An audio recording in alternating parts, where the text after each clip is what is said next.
We are witnessing one of the most significant geopolitical shifts of our time, the Sahel Revolution. For 60 long years, France extracted wealth from its former colonies, controlled currencies through the CFA system, stationed troops across West Africa, and dictated the pace of development. Yet today, that empire is crumbling before our very eyes. French soldiers are leaving Mali, Burkina Faso, and Niger. Military bases once used to launch interventions are now being handed over to sovereign African governments. This is not just a military withdrawal. It is the collapse of an entire neocolonial architecture. And, the most astonishing part, NATO's, the most powerful alliance in modern history, can do nothing but watch. Despite overwhelming firepower, global financial control, and decades of influence, NATO's strategists sit quietly as young African leaders dismantle the structures their predecessors endured. This is not chaos. It is transformation. Leaders like Captain Ibrahim Traoré are not driven by empty slogans or anti-Western rage. They are reshaping economies, renegotiating contracts, and redirecting resources toward their people. If you believe Africa's rise matters, subscribe, share, and stay with me, because mainstream media will never tell you why NATO's empire is falling while Africa's sovereignty rises. 3 years ago, French President Emmanuel Macron stood tall in Ouagadougou.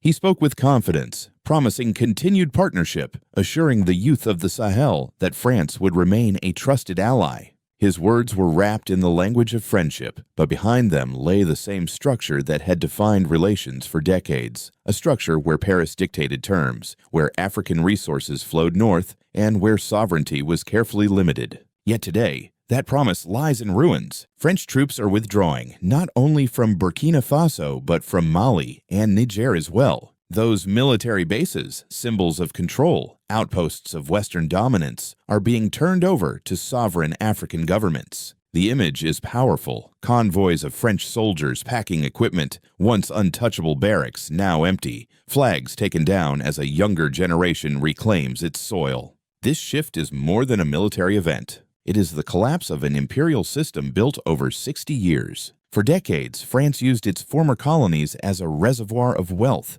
Through the CFA franc, an instrument of monetary control, Paris kept African nations tied to its treasury. Through mining contracts, Western companies extracted gold, uranium, and oil, while local communities remained poor. Through military partnerships, France justified its presence as protection, even as insecurity spread across the region.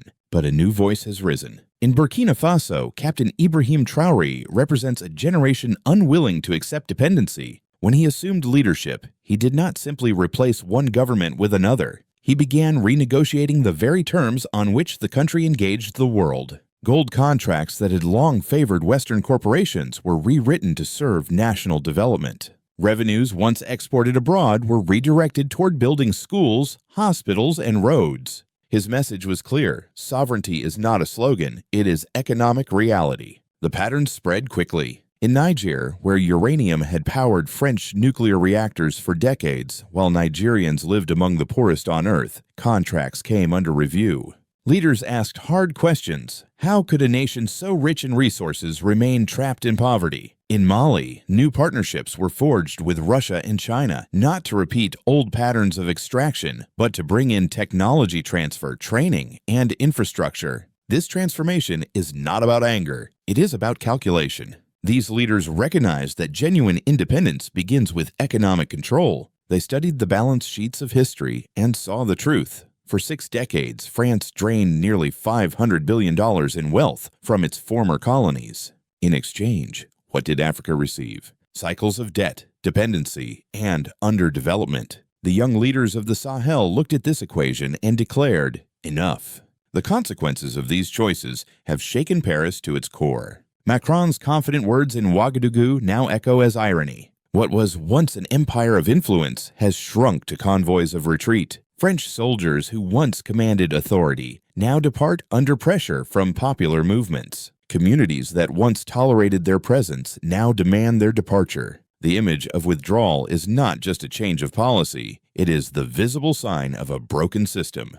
And still, the most remarkable element is not France's retreat, but NATO's silence. This alliance, the most advanced military coalition in history, has toppled governments across continents, enforced order through force, and dictated terms through finance. Yet in the Sahel, as bases fall and contracts are rewritten, NATO does not intervene. The world's most powerful arsenal is paralyzed by a reality it cannot confront, populations that no longer consent, leaders that no longer obey, and a continent that no longer yields. This is the heart of the Sahel Revolution. It is not only about Burkina Faso or Mali or Niger. It is about a chain reaction across Africa. The fall of French control in the Sahel is the first crack in a system that for generations presented itself as unbreakable. Every convoy leaving West Africa, every flag lowered, every contract rewritten sends a message from Dakar to Dar es Salaam. Africa can and will determine its own future. The story of the Sahel today is the story of a people reclaiming what was always theirs: their land, their resources, their dignity. Macron once promised partnership. The youth of the Sahel demanded sovereignty, and sovereignty once demanded is now becoming reality. But if France's empire is collapsing before our eyes, what about NATO's? With all its weapons, with all its influence, why does the world's strongest alliance stand still as the Sahel Alliance rises? NATO stands as the most powerful military alliance the world has ever seen.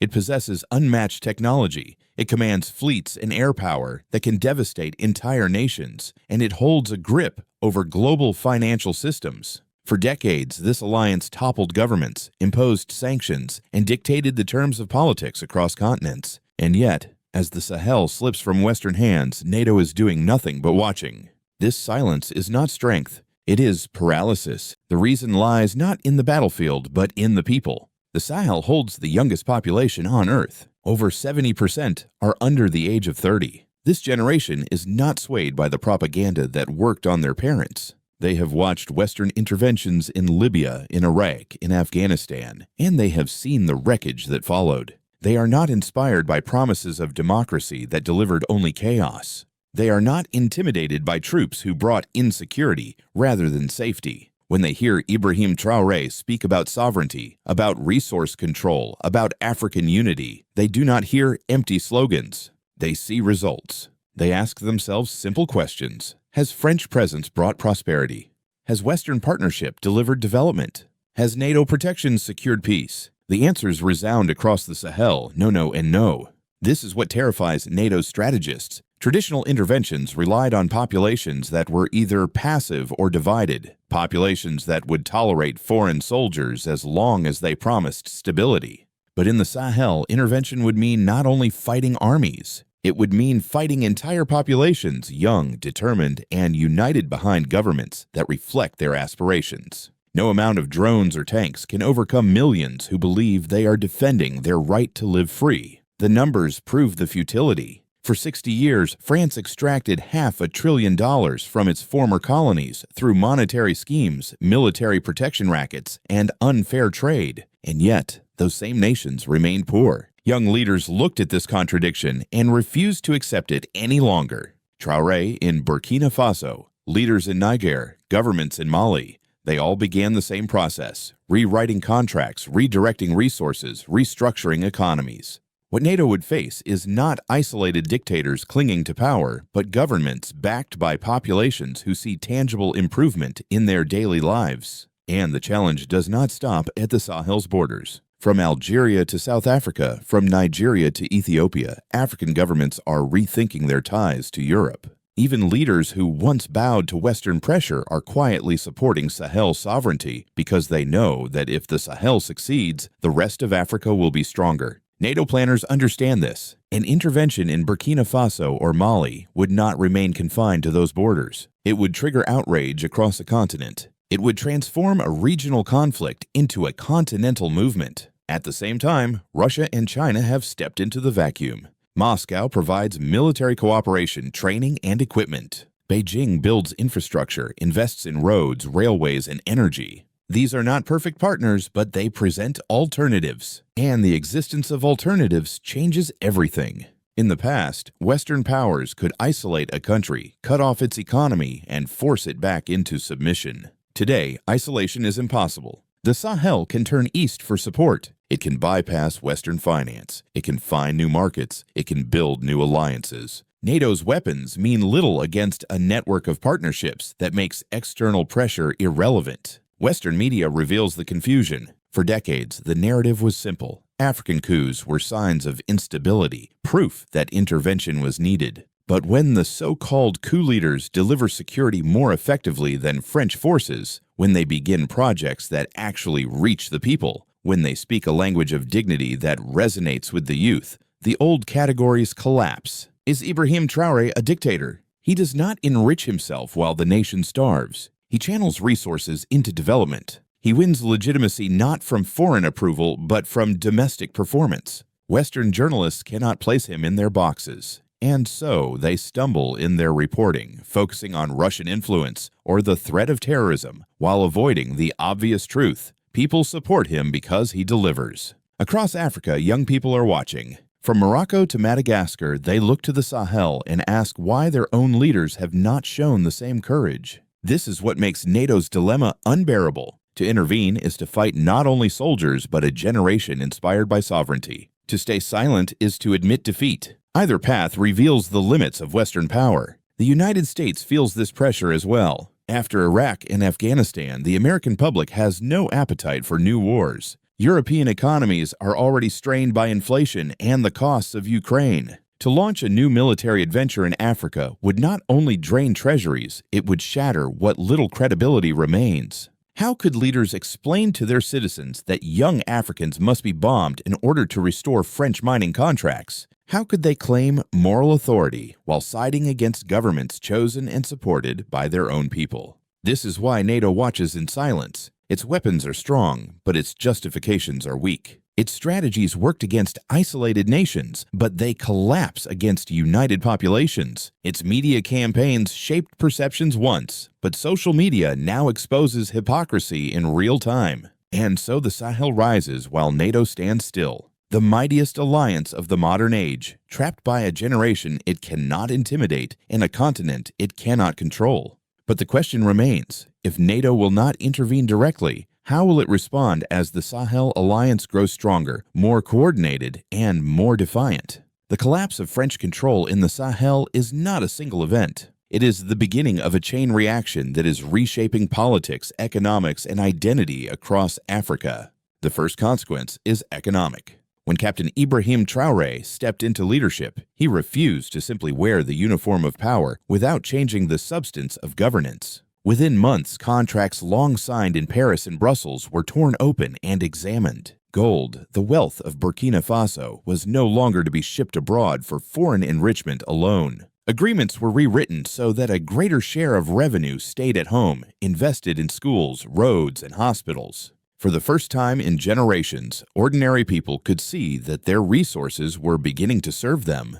In Niger, the story repeated. Uranium, the lifeblood of French nuclear reactors, had for decades left the country, while its people remained among the poorest in the world. Now contracts are being reviewed, terms renegotiated, and sovereignty asserted. Mali, long trapped in insecurity, turned toward new partnerships that emphasized technology transfer and capacity building rather than endless extraction. These steps are not perfect, but they mark a decisive break with a past where development was promised but never delivered. The second consequence is political legitimacy.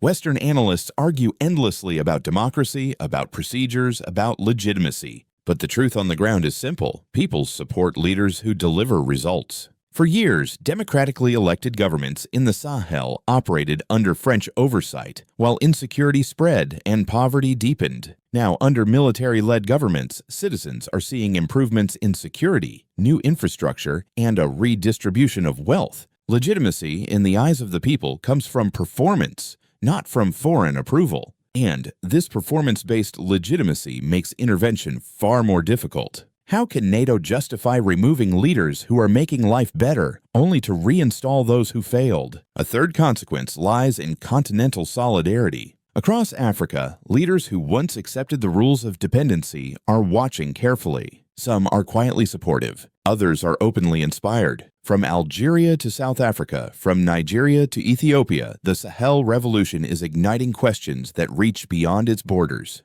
Why should nations continue to submit to external control? Why should vast resources enrich outsiders while African children go hungry? If Burkina Faso can renegotiate its contracts, why not Ghana? If Niger can question uranium deals, why not Namibia? The domino effect is real, and it terrifies those who have grown comfortable with Africa's subordination.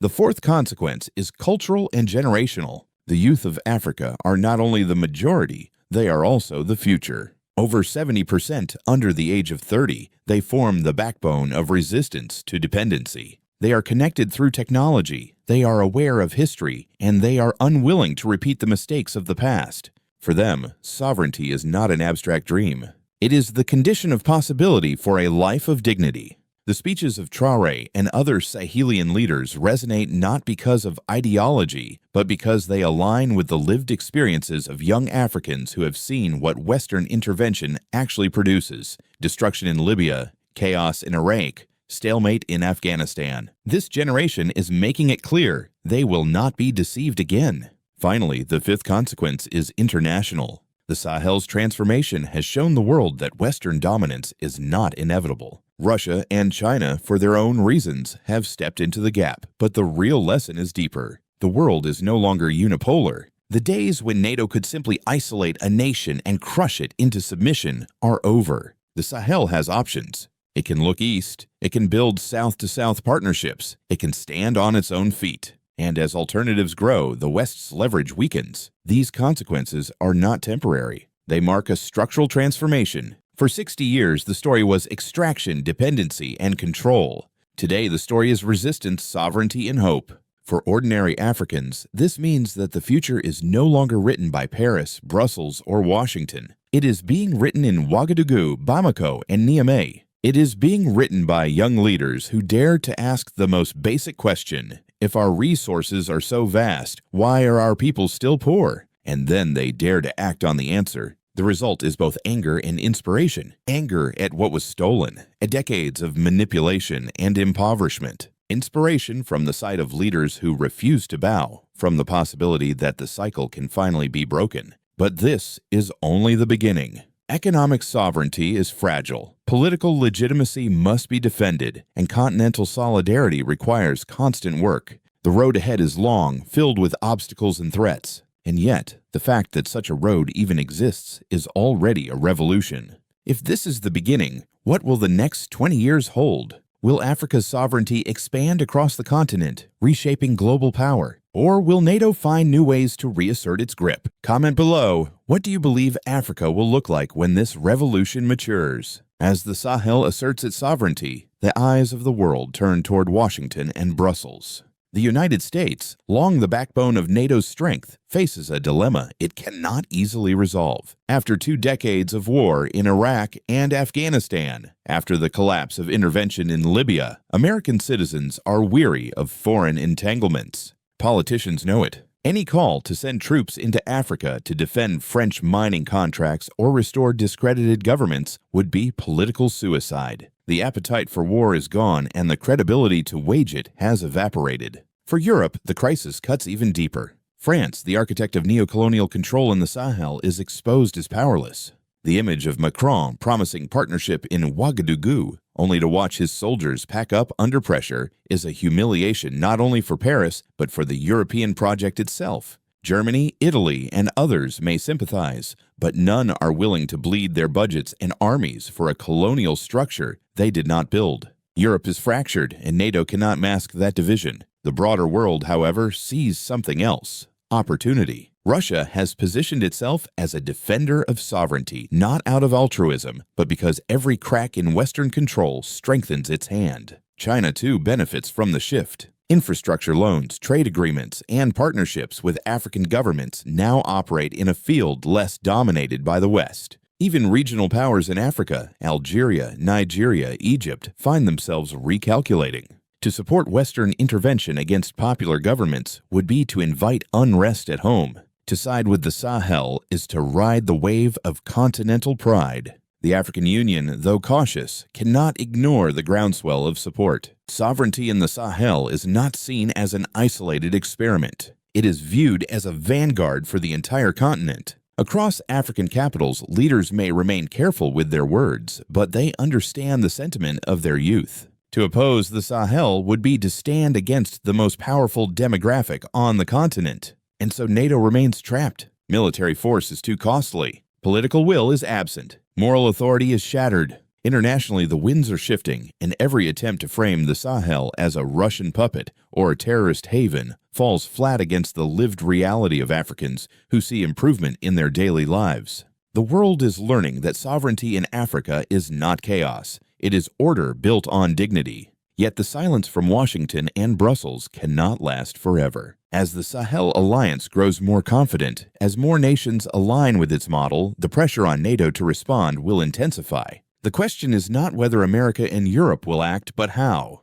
Will they accept a world where Africa sets its own course? Or will they attempt once more to bend it back under Western command? The Sahel Revolution is not a moment. It is a trajectory. The choices made in Ouagadougou, in Bamako, in Niamey are already reshaping what Africa's future may look like. The most immediate road ahead is economic. By renegotiating contracts, redirecting revenue, and pursuing partnerships beyond the West, the Sahel Alliance is laying the groundwork for independence that cannot be easily reversed. Gold, uranium, oil, and fertile land, once managed for foreign benefit, are being repositioned as instruments of national development. If sustained, these changes will provide not only resources but also dignity to populations long denied both. The second road is demographic. With more than 70% of its people under 30, the Sahel holds the youngest population on Earth. This youth is not passive. It is politically aware, technologically connected, and increasingly determined. A generation raised under the shadow of dependency now sees leaders who speak directly to their frustrations and aspirations. If this bond endures, it will produce governments that are not only popular, but resilient against external pressure. The will of the young is not easily broken, and their numbers guarantee that the struggle for sovereignty will outlast short-term setbacks. The third road is continental.